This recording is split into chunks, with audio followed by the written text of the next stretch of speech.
In all of our molding head videos, you can clearly see that we're using a shop-made throat plate. And this is because the molding head occupies a different section of the throat opening on your saw than a blade or even a dado stack will. It may be possible to use an aftermarket dado insert, but hey, we're woodworkers, and knowing how to make a throat plate insert is a great skill to have. The process starts with a piece of good quality 1/2-inch plywood, which is ripped and crosscut to be a little bit bigger all the way around than the factory throat plate that came with your saw. The easiest way to make a new throat plate for your table saw is to use your existing throat plate as a template. Begin by removing the leveling screws from the plate.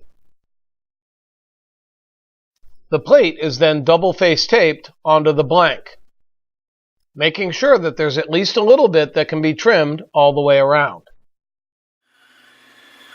Rough cut the blank close to the template using the bandsaw or a jigsaw.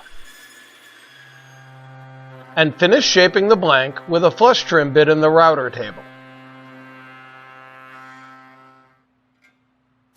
Before removing the factory throat plate from the blank, take a minute to mark out the center points of the 4 leveling screw holes, the finger hole, and mark which side of the blank the opening will be cut into. The holes can now be drilled for all the set screws.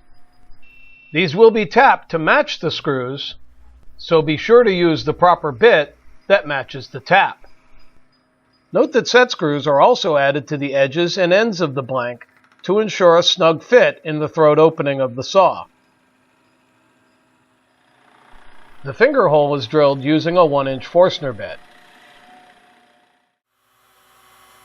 All of the screw holes are tapped to match the pitch of the set screws. No need for inserts here. Good quality plywood will hold the threads just fine. The size and position of the opening are carefully measured on the saw to accommodate the largest cutters you have in stock. These measurements are then transferred carefully directly onto the throat plate blank. And the 1-inch Forstner bit is used to make starter holes for the jigsaw.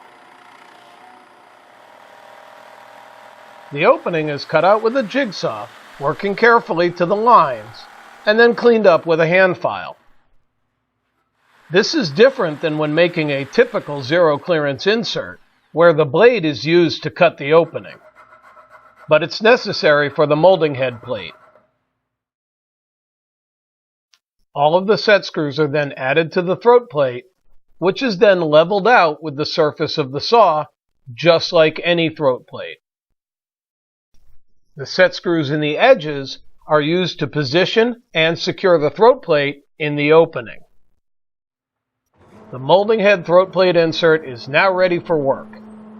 The bonus is that other than the position and cutting out the opening ahead of time, this process can be used to make any throat plate that you need for your saw. You can find more great information like this to help you get the most from your table saw by visiting our website at www.korobcutters.com.